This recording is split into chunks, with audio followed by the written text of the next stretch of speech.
Thank you to Wix for sponsoring today's video. You can click on the link in the description box below to get started on building your very own Wix website or portfolio. Hello Bishes! Sorry it's been a while since I've really made a sit down and talk video, but for today's video I just wanted to talk about just 5 things that you can do to grow your social media as an artist, especially for those who are interested to. I know growing your social media is not for everyone and social media itself is not for everyone, but I will say that if you are someone who just wants to grow and develop your brand or business or just gain more eyes or audience members for your work, well, growing your platform of whether if it's Instagram, YouTube, or whatever, it would be pretty useful to learn how to grow some followers. So one of the first things you'll need to do if you're super adamant on wanting to grow your platform is you will need to start posting consistently. And this is of course all according to however it fits your schedule. Maybe you can start off with posting once a week, then maybe you can post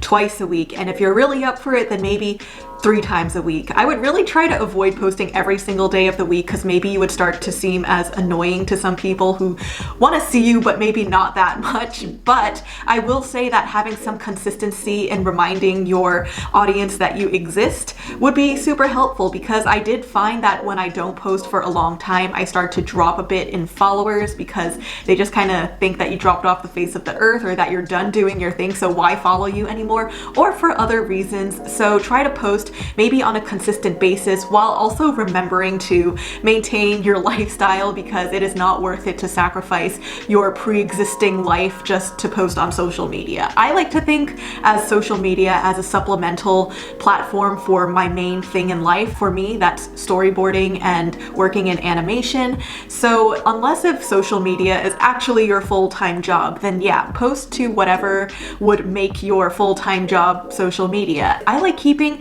a small, cute physical planner where I actually have to write what I'm gonna do, when I'm gonna post, etc. throughout the week, because while Google Calendar does exist, I feel like there's just something about associating it with my main job at work and just the fact that you can so easily rearrange the events throughout the week, which makes you less accountable for them. So I like to handwrite my stuff down in a planner with a super cute emoji pen, and you know that if I'm writing with a super cute pen, I'm more likely going to follow through with what I said I'm gonna do because I already made my plans a piece of art. So the second thing that you will need if you want to grow your platform, in which I personally do not agree with 100%, is a certain theme or brand.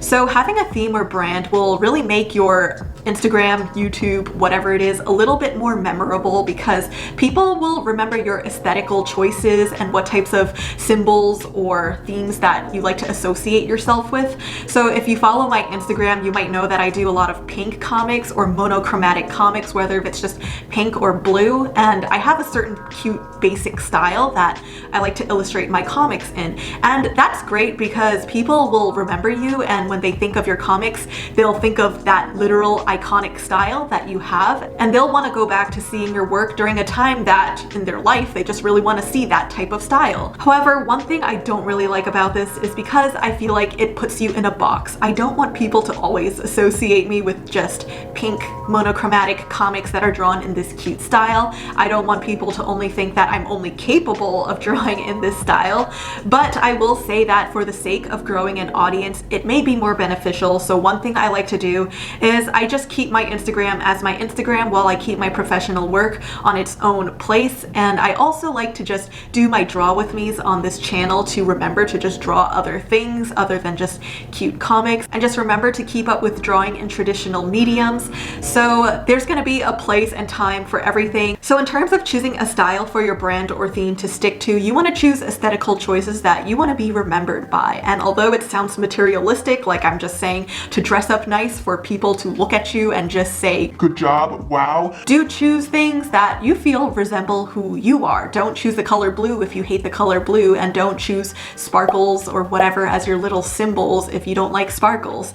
And although I did not love pink from the get-go, it ended up being a color that I feel like really made my Instagram comics memorable. So those are just how things sometimes work out. And although I don't entirely agree with all the super superficiality that comes with, you know, making your social media platform look nice. It's kind of just finding that mid-ground between what you want and what your audience expects so that you can create that little happy space for the both of you. So speaking of separating your professional work from your casual work that you post on your social media, having a website is going to be another thing that will really help you grow your social media platforms. And what better perfect timing than for Wix to be the sponsor of today's video. So thank you so much, Wix, for supporting my channel and this video and providing you guys with more options of ways to either grow your social media or help develop a website for whatever needs that you may have. Not only will having a website help you be discovered by recruiters for projects, but having a website is kind of like a headquarters where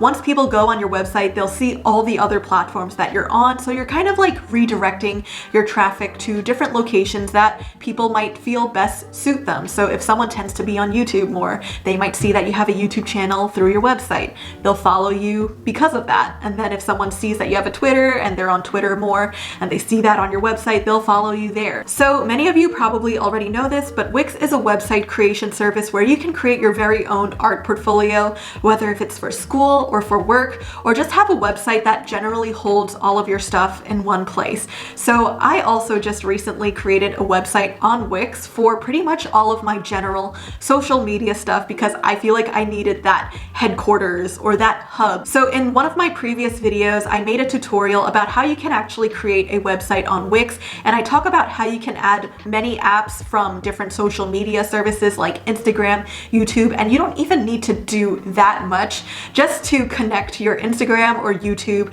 onto Wix, which is really great for people who come and visit your website and might only know of you from your Instagram but then find out you have a YouTube, or people who only know of your YouTube but then find out you have an Instagram through your main online site. So that's a great place to, you know, redirect your followers if you want to remind them that, hey, I'm also here if you're interested in checking out my videos, or I'm also here if you're interested in checking out my Instagram or purchasing some merch from my shop or something like that. So Wix really makes connecting your social media apps to your website super accessible, and again, they really let you personalize many things on your website to really make it fit your style and brand. So if you make your comics or artwork a certain way on your YouTube channel or your Instagram, you can really maintain that consistent styling or theme on your Wix site with just the number of options that they allow you to do, like customizing the color options to a way that you might already be doing that on your Instagram, or having your fonts written out in a way that you're used to on your YouTube thumbnails. Ultimately, what I'm saying is that you can customize your website to a way that it can still remain consistent with the way that you like branding your other social media platforms. So if you are interested in creating your very own Wix website, you can click the link below. And also, growing your audience is not just always through online, it can be through real life too. Because if someone finds your website and you end up working with this person that hired you, you're then introducing this person and a whole team of a company to your work, who's then gonna follow you and then talk about you to other people, and then the list just kind of goes on. So I would say that a website not only helps in diversifying just your platforms that exist, but it helps diversify the types of audience that find your work. Because at this point, it's not just people who are just on the internet and looking for you, but it can also be professionals in your industry who then find your work too and spread the word to others. So the fourth thing that you'll need to do in order to grow your social media as an artist, especially for the long run, this is for the marathon. This is not for the sprint. This is for if you want to keep going for who knows how long. It's the openness to experiment, because I don't know why people find it so controversial when people change, but if people are changing for the purpose to grow and to learn new things and explore new areas of your life, I don't know why people get so angry at others for doing that, because I'm a huge supporter of when people are changing and experimenting with new things. Like, sure, it might be out of your comfort zone for what you're used to, but I think when you experiment with new styles, that's where the true growth comes in. So if you're noticing that you're at a point of your social media where you're plateauing and no one is really following you anymore, and maybe more people are unfollowing you than following you, maybe this is a good time to actually start experimenting and play with a new style. Because hey, if you're already not growing and if you're already not gaining new followers, why not just use this time to play around with stuff. Use your platform as a little sandbox so that, you know, you can kind of keep people at their feet and be like, oh wait, she's doing something, but I don't know what she's doing, and I kind of want to stick around for that. So one of the reasons why I'm saying this is because I've personally found myself plateauing on Instagram lately, because honestly, I've been getting kind of tired of doing the whole pink comic thing, and I'm pretty sure my viewers are also tired of just seeing the same damn thing every week, and at that point they kind of know what to expect from me, and things aren't really fun and spicy at that point anymore. So I was just like, hey, you know what, I'm just gonna take a break for a few months, in which I am doing right now.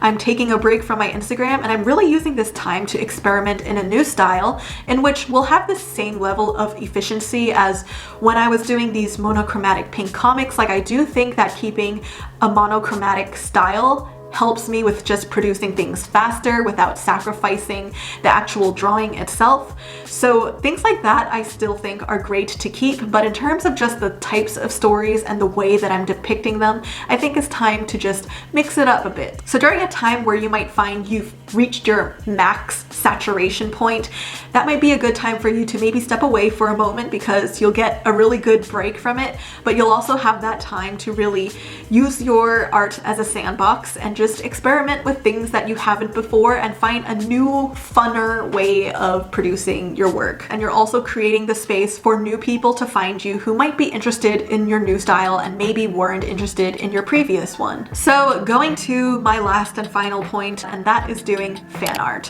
So I'm not the hugest fan of doing fan art. It's just not really my thing. I don't really find enjoyment in doing fan art as much as other people do, but I do enjoy seeing other people's fan art. So don't get me wrong with the whole, oh, maybe I hate fan art thing. No, I love fan art from others. I just don't like doing it myself. But I will say that there's a great advantage to doing fan art because you are introducing people to your work through a shared interest. So whether if that be a video game, a movie, a TV series, you're introducing people to your work through this thing that you guys have in common together. So I actually think that's really nice and wholesome because you're expanding your community in ways beyond just your work.